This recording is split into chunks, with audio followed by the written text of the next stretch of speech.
Oh my god, it's Omar Fura. نفسي ابدا اقول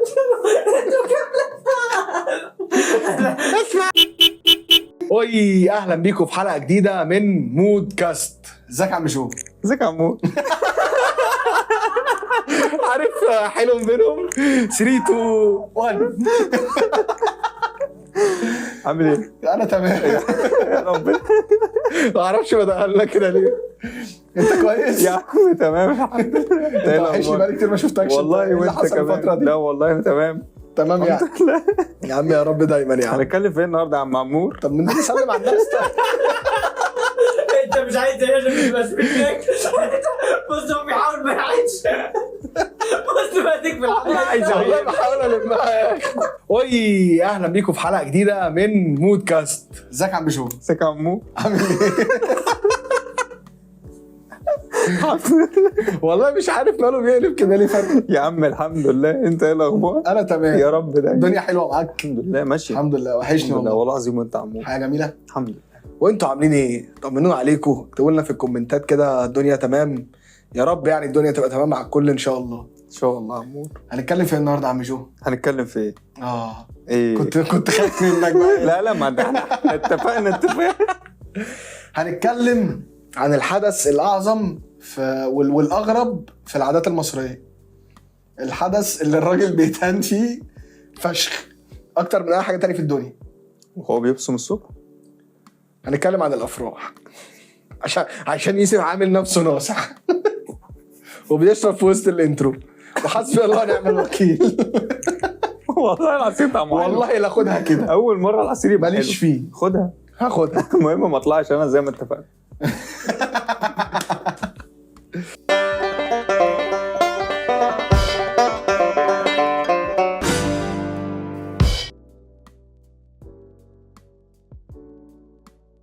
قول لي حضرت افراح يا عم جو؟ اكيد طبعا. الافراح اللي حضرتها افراح بلدي ولا افراح بنت ناس؟ لا كلها افراح بنت ناس. عمرك ما حضرت فرح بلدي؟ لا بصراحه خالص؟ لا ابدا. فايتك والله. فايتك والله. انت حضرت؟ كتير. انا لا، راجل من ما- شبرا يعني لا عمري ما حضرت الصراحه. اطلاقا والله يا ولا مره. يا حرام حياته صعبه قوي. حضرت افراح بلدي ولا ماركو؟ فين؟ حضرت في الشعبيه. الشربيه اخواتنا برضو احسن ناس. قلب اخوه 5 جد بالله. ماركو طول مره واحده. طيب نبدا بايه في الافراح؟ بالزفه. مرفوضه موجود. ما هي بالزفه. لا يعني ده تقليدي قوي. طب يلا نبدا بالبوفيه. انت ماشي. انا موجود. ببدايه النهايه ماشي. انا موجود. حطني في البوفيه بعد اذنك. يلا بينا. دخلني البوفيه من فضلك. نخش البوفيه. خش يا دي جي قول لنا البوفيه بدأ بعد اذنك. خش. يلا ولا نبدا بالدي جي؟ يعني طب ما نبدا من الاول، ما نمشي مع الفرح. عندك سؤال اسالني. يعني قول. احنا ايه اول فقره في الفرح؟ ان احنا بنقعد نستنى العرسان يجوا. بالظبط كده. وبيقعدوا كتير جدا على فكره. احنا انا عمري ما حضرت فرح يزن. الناس كلها جت الفرح يا ابني. فرح يزن مأكد علينا الساعه 6 يا جماعه وانا هبقى موجود وبتاع. يزن داخل الساعه 10. منه دي لله. حركه. والله العظيم. وبدله بقى وقاعد مخنوق والدنيا يعني صعبه. ويزن الساعه 10 داخل بقى وبتاع. والله يا عم فاهم. طب بجد اصل فعلا الدخله بتاعت العرسان دي بحس انها موضوع مخيف قوي. انا نفسي حطيت نفسي مكان عريس. موضوع مخيف. الناس دي كلها واقفه تتفرج عليا. يا جو ما انت الناس دي كلها بتتفرج عليك.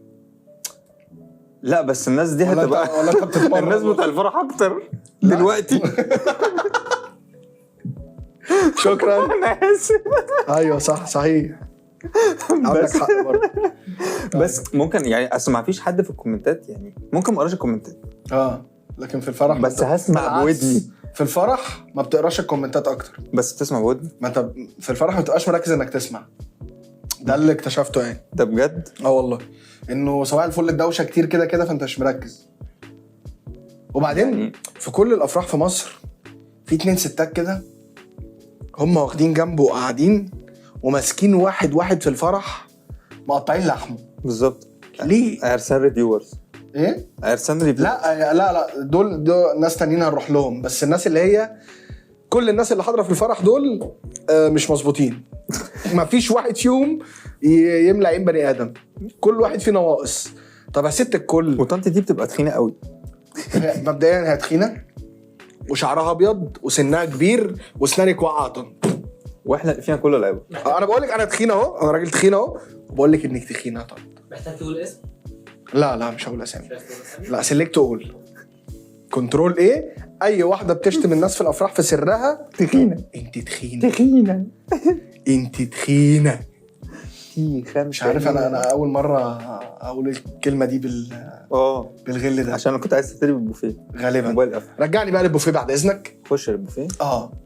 الناس بقى اللي هم عمرو الهادي وحميده الافراح اللي بيدخلوا اي دول فرح. احنا بقى. لا انا بدخل اكل والله بجد. وانا اصل اكل يا معلم، خش كل، يا اما الاكل مش على هواك سيبه، سهله، واطلع من الفرح كل روح اي مطعم كل بالظبط. لكن هنعيش بقى جو فيلم الجوع وايه ده سندوتشات الكفته بارده. اخي ده لا، هو يدخلها لك الميكرويف في الفرح صح ده حته اللحمه مقدده. يعني ايه مقدده؟ ما اعرفش. الفكره ان اللي بيقول اللحمه اللحمه اعرف يعني ايه حته بص اللحم المقدد ده اللي هو البيكن. بالظبط. فكونسبت انك بتقول على اللحمه اللي في الفرح مقدده وتطلع تطلب برجر دبل اكسترا تشيز اكسترا بيكن مقدده، فانت مش كويس. مش كويس بالظبط. حاسس ان مش كويس دي بشواتي. المهم يعني لو انت مش كويس، مش كويس. حاسس في ايدي السيجار كده وبتاع. بس ليه فعلا في الافراح بيبقى الاكل بارد، مع ان انا مره وحيده اكلت اكل سخن في الفرح. في فرح وكنت تمام، وكان فرح حلو، كان في مكان كويس. فين؟ مش هينفع نقول اسم يا عم قول عادي ونتيته. في مريض. في المريض ومش عايز تاكل اكل كويس؟ نهزر ولا ايه؟ كان اول مره بقى اشوف جمبري في البوفيه، كان اول مره بقى اشوف جمبري. لا في فرح في جمبري في البوفيه والله العظيم. الفرح فاتك. انا كان اول مره اشوف جمبري. كان حلو قوي بصراحه الفرح، في مكان حلو في الشروق. اكيد ناس كتير عارفه. اتصور معاه. ما بقول لك لا مع الجمبري.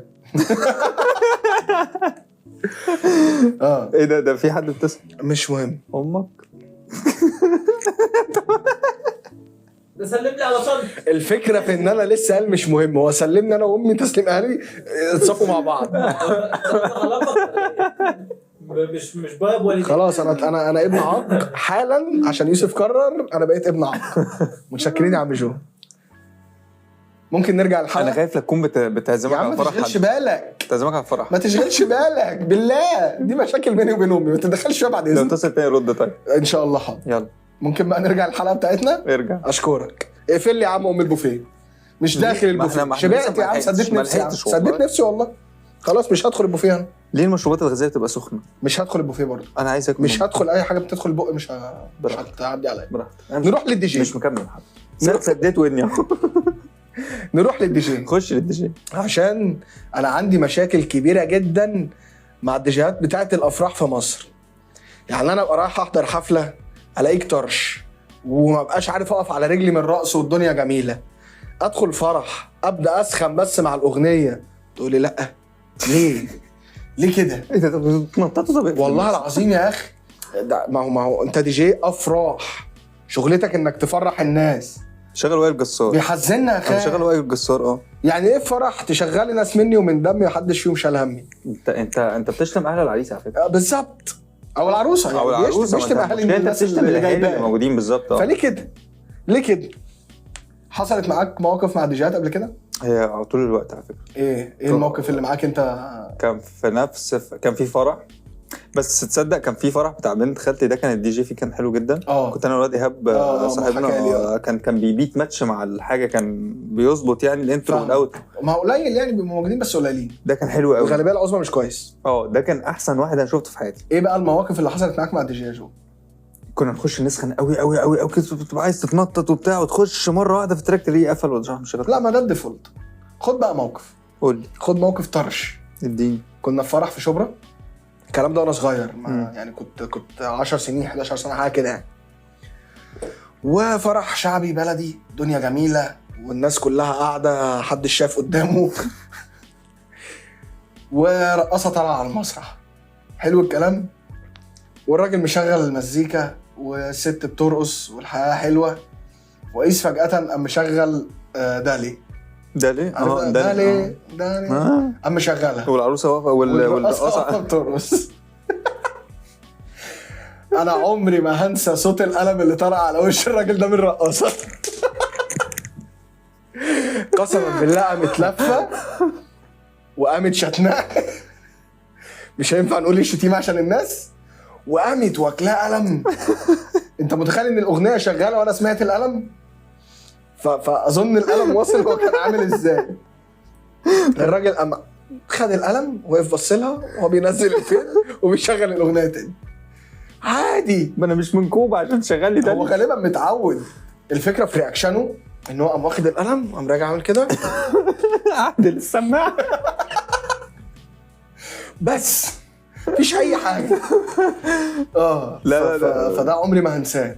ما انا ما حضرتش افراح شعبي قبل كده فعشان مش هعرف. الريل المنتشر الفتره الاخيره دي بتاع I feel good.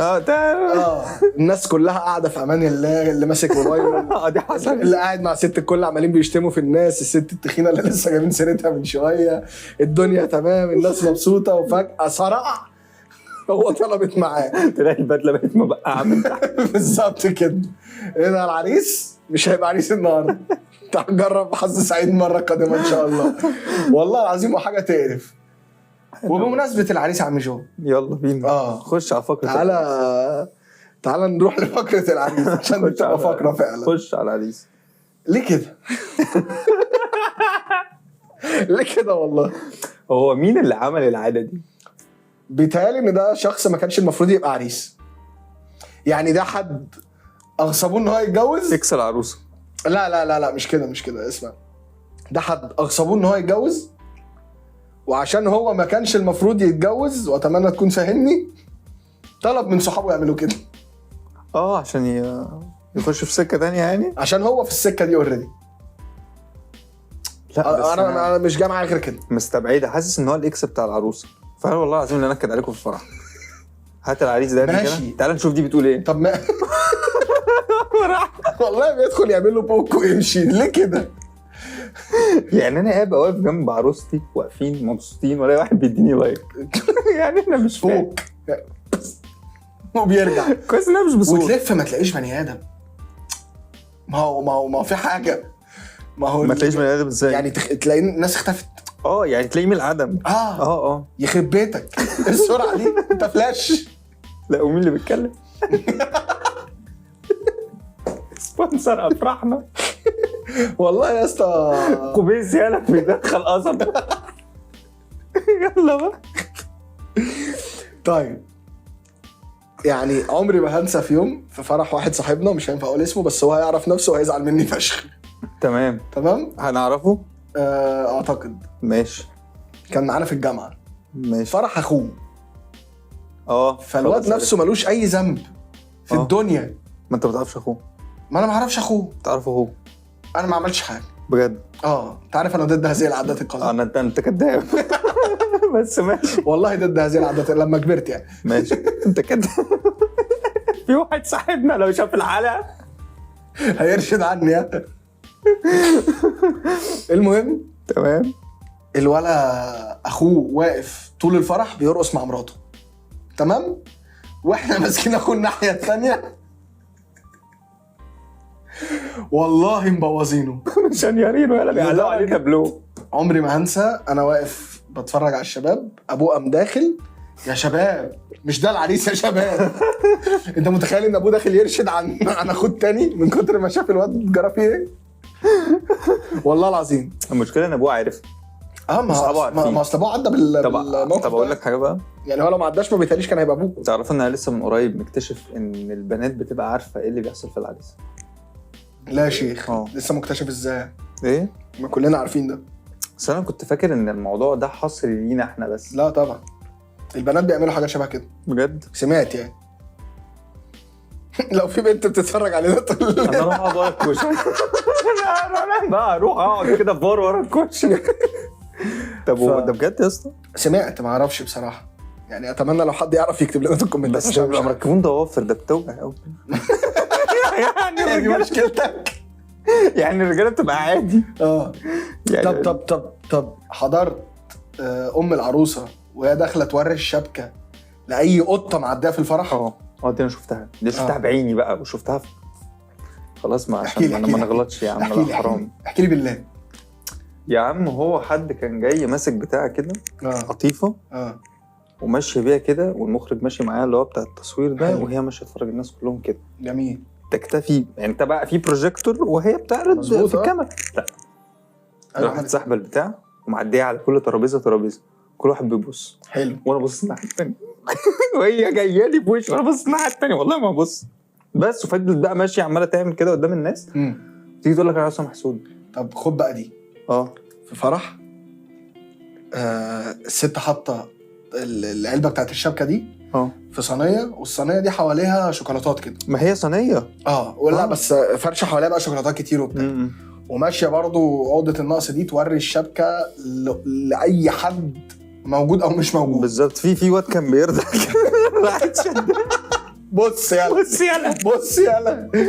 المهم عيل صغير الست ماشيه والدنيا تمام، عيل صغير قام داخل عينه على شوكولاتايه. انا شفت العريس بقهرته على الكوشه وهو شايف المنظر. الست ماشيه كده وقام الواد داخل هامش في الطبق وطالع، وراحت الشبكه وقعت الشبكه، بقت حرفيا قطع في الارض. انا جات لي فكره. إيه؟ انا هربي ابني عشان لما يحصل افراح زي كده بعد كده تاني يبوظها لهم. يعمل ايه؟ لا مش هيبوظها لهم، يقوم واخد خاتم منها وبلعه. انا هتصرف وبلعه مش هيموت. ممكن يموت على فكره، ممكن يقف زوره. يلا ده خاتم ما هو مفتح فتمام يعني هتبقى بس ممكن تنزل تاني. انت هتقعد تستنى في المجاري بقى الناحيه الثانيه بتحلق على انا بقى تحت الواد كده مستنيين صبها بقى. يا عم ده خاتم مثلا يخش له في 10,000 جنيه هيعمل مبلغ. طب ما امسكه واغسل ايه؟ الفكره ان الكلام جاي من يوسف اللي لما بيسلم على بني ادم بيغسل ايده 10 مرات مثلا. فاهم حاجه؟ بجد والله يا ابني. اصل الموضوع وحش قوي ان حد فاهم يقعد يفليكس في حاجه زي كده قدام الناس. هو مش في ناس مش قادره. انا مش شايفها فليكسنج، انا شايفها عقده نقص. فاهم حاجه؟ انا في حياتي ما شفتش الدهب ده. فبص يالا بنتي اللي زي القمر العروسه دي عامله. بص يالا بالظبط. هو ما بتبقاش زي القمر على فكره. يا جماعه عشان ما نغلطش في حد. ميك اب العروسه بالله. موضوع الميك اب ارتست ده عشان مضايقني كده هنعمل حلقه مخصوص للشغلانات الغريبه دي. بس موضوع الميك اب ارتست هي الشغلانه دي على دماغي على فكره. في ميك اب ماشي، ما عنديش مشكله فيها، بس كعاده اي شغلانه في مصر بتطلع ترند طوب الارض بيشتغلها. بالظبط. حلو الكلام. بالظبط يا جماعه. الناس بتاعت التيك توك بالله والله العظيم الساعه 3 الفجر وقاعد بقلب يما فيلم رعب فاش، تلاقي واحده من غير حواجب، تلاقي شبه عادل شكل يا اسطى، ومره واحده تقوم عامله كده على وشها تلاقي برضه عادل شكل. عادل شكل بس محطوط له فلتر. فاهم حاجه؟ بالظبط. الموضوع مخيف. انا بالنسبه لي حتى لما مفيش انسان وحش شكله وحش ماشي، ما ربنا بيخليش حاجه وحشه. بالظبط. هو الانسان بيبقى بيوحش من هبله. موافقك بجد والله. انا نفسي مع ان دي غريبه ان انا وانت نتفق على حاجه واحده. لا بس انا نفسي فعلا لو انا هتجوز واحده ما تعملش الميك اب الاوفر ده. وبعدين المشكله وهم بيرقصوا سلو تلاقيها حاضنه العريس انت هتعمل كده تشيل وشها تلاقي وشها هنا على حضن العريس. شفتها بصمه شكلها مرعب. انت هتعمل فرح؟ لو ربنا كرمني ومعايا فلوس هعمل فرح. انت بتاخد قرارات. لا انت اناني شكلك. على ايه يعني؟ بتاخد قرارات ما تخصكش لوحدك منك لنفسك. لا ما هي اكيد هتبقى عايزه فرح. مين قال؟ طب هي لو مش عايزه فرح ما نعملش فرح. بعد ايه بقى؟ ما انت هتقول لي ما انت دلدول يعني انت شكلك كده بقى جوزها. مش هنخلص. شكلك كده جوز الست. احنا هنقف في حته متوسطه ان شاء الله. انت هتعمل فرح في رمسيس ولا ايه؟ هنفتح لكم انت هتعمل فرح مش تعمل؟ الله اعلم، لسه متفق معاه. يا ابني بقول لك شغل دماغك عليا. رحنا كان الواد ده قرب يصاحب. انت صاحب؟ لا ليه؟ اصلك داخل في حوار ستات. لا والله يا ابني داخل بيدعم يا ابني معيش فلوس اديك مرتبك. والله انت فاهم غلط. والله بيدعم المرأة على فكرة. بيدعم المرأة بقاله كذا مرة. انا طول عمري بدعم المرأة. يبقى اكيد معظم الفولورز اللي عنده نسوان. تمام. ستات. اذا كنت بدعم المرأة هو ما بيدعمهاش هو. يا عم انا بدعم المرأة عادي. ايوه والله بدعم اي حد، ما دي اشهد عليها بصراحة، ما عدا الناس اللي مش كويسة، اللي هم ما عدا الستتين اللي هم بيقعدوا في او الفرح. الستين اللي هم بيقعدوا. ايوه بالظبط بالظبط. طب ايه الى هنا؟ ما هو لسه فاضل حاجة، ايه هي؟ فقرة المأذون. انت نسيتها. انا حبيت انكد عليك. يعني حلقة حلوة بس لا. ليه كده يا اخي؟ ده بجد والله العظيم. ليه؟ عشان ما اكيد انت قلت الى هنا وكنت هتني وهو قال لك لا عادي عادي، احنا تمام يا ابني، ما بنخبيش حاجه على جمهورنا يا ابني حتى وانا هنقص الحتة دي بالظبط. ولا نقصها. والله ما تقصهاش. انت مش هتقصوها. انت تمام. لا تمام. المأذون ده كان شخص طول عمرنا نسمع عنه انه شخص ليه وقاره بالظبط، شخص ليه احترامه وداخل هيبة كده، فاهم يا اخوانا في المأذون بقى هو اللي بيشد المنديل. عيب والله. تصدق والله عيب. تصدق الموضوع ده انا لاحظته. ايوه بقى بيحصل. طب هو على فكرة عارف بيشدوا المنديل ليه؟ ليه؟ يعني هي دي حاجة ليها علاقة يعني انت المفروض المنديل ده بيحتفظ بيه الناس القريبين جدا من العروسة. اوكي. لان هم بيعملوا بيه حاجات وحشة. بعملوا بتاع؟ ده انا سمعت الموضوع ده. لا اصل انا يعني بحس ان الحاجات دي حرام، فانا مش عايز. هو احنا اللي هنعمل. لا بس هو فعلا في ناس فاهم بتقول لك انت لازم تسحب المنديل كده عشان ما يتعملش بيه اعمال. عشان ما يعملش بيه اعمال. طب المأذون بياخده يعمل بيه عمل بقى ولا عشان يديه لاخت العروسه او لاي حد هو عارف ان هو اخت العروسه عايز الدجال. اخت العروسه نزلت الجزانه تحت البيت وجايبه اللوحه وراح للدجال. تعالى انقذني يا ابونا. يلا يا مولانا. ابونا ايه يا عم؟ الله يسوي. خش يا اسطى. اذا كان هو ما بيدعمش تايت الحته دي. يعني دي لازم تتايت عشان اروح في داهيه. لا ليه قفلت لنا الحلقه القفله دي؟ عشان المأذون يعني. يعني انا بجد والله انا بحب المأذون وما عنديش مشكله مع المأذون اللي دمه خفيف، اللي هو بيقول كلمتين اللي قبل كاتب الكتاب ولا بعده دول يقول افيه. بس هو كل مره يقعد يقول له عارف انت اللي هي الحته بتاعت مش هيتجوز تاني او والجواز مش عارف ايه. هات وانت طالع خد وانت نازل. فكرت ما هو فكر يا مولانا ما دعاش دم قلبه كل ده يا مولانا وجابك عشان تيجي تقول في مكان. طب ما هو فكر. لا وإفيه البكر الرشيد. البكر يا مولانا انت عارف انك ممكن تخرب بيت قبل ما يفتتح في فرح صاحبنا. انهي واحد؟ اخر واحد. ممكن نقفل الحلقه عشان ارد على امي؟ بتاخدوا قيم من الناس. والله نقفل الحلقه؟ بعد اذنكم عشان امك طبعا. الى هنا الى هنا انت كل مره تقفلها الى هنا. تقول لي تاني اقفل بقى كم. طب والله ما هنطق. طب هات امك. لا انا اللي هقفل. اقفلها يلا. طيب اتفضل وريني بقى. انا مش هقول الى هنا. ما تقولش. بيقول ايه يا اسطى بالله عليك؟ هات امك. ما تقوليش مش فاكر. تحلف بالله؟ ما حلفتش. تحلف بالله يا ماركو. طب استنى يا ملط. لا ثانيه يا ملط. ثانيه واحده يا ملط. سيرش يا ابني على ابوك. عجبتكم الحلقه؟ انا هقفلها. اتمنى تكونوا استمتعتوا معانا. القناه الثانيه ده صح. الى هنا سيداتي انساتي سادتي انتهت حلقتنا اليوم. عن الافراح. واتمنى ان انتوا تتبسطوا معانا وتكونوا فرحتوا. يعني نتمنى ان احنا نكون فرحناكم. واللي عنده يعني موقف في فرح او حاجه زي كده يكتب لنا في الكومنتات وهنحكيها الحلقه الجايه، بس لما يبقى موقف ابن لذينه بقى فعلا احنا نموت فيه من الضحك هنحكيه الحلقه الجايه. هنبين الكومنت. هنخلي اول كومنت. ما تقعدش تفرهد معايا لو سمحت. انا هحكي الموقف ان شاء الله الحلقه الجايه. طب انت متخيل انك ممكن تبقى بتحكي موقف عن فرح مثلا راجل حكيه في حلقه رعب مثلا؟ هيبقى الحلقه اللي بعدها. احكي يعني ان شاء الله نحكيه. هحكيه. ايوه بس ماشي. وما تنسوش تعملوا بقى لايك. ايوه شير سبسكرايب فعلوا زر الجرس. لا السيجنتشر بتاعتي بقى بعد اذنك. ايه السيجنتشر بتاعتك؟ اللايك الجميل، السبسكرايب الرايق، جرس عشان تجيلكم كل الحلقات الجايه، والشير. شانل جديده محتاجين السبورت والدعم، فشير في كل حته. واكتبوا لنا في الكومنتات ايه الحاجات الغريبه اللي بتشوفوها في الافراح وما اتكلمناش عليها، ولو لقينا حاجات كتير مكتوبه ممكن نعمل جزء تاني. لا ونسينا العيال الصغيره، احنا لازم نعمل جزء تاني على حسب الناس هتقول ايه. ان شاء الله. خلصانه ان شاء الله. عايز حاجه يا عم جو؟ حبيبي يا عمو.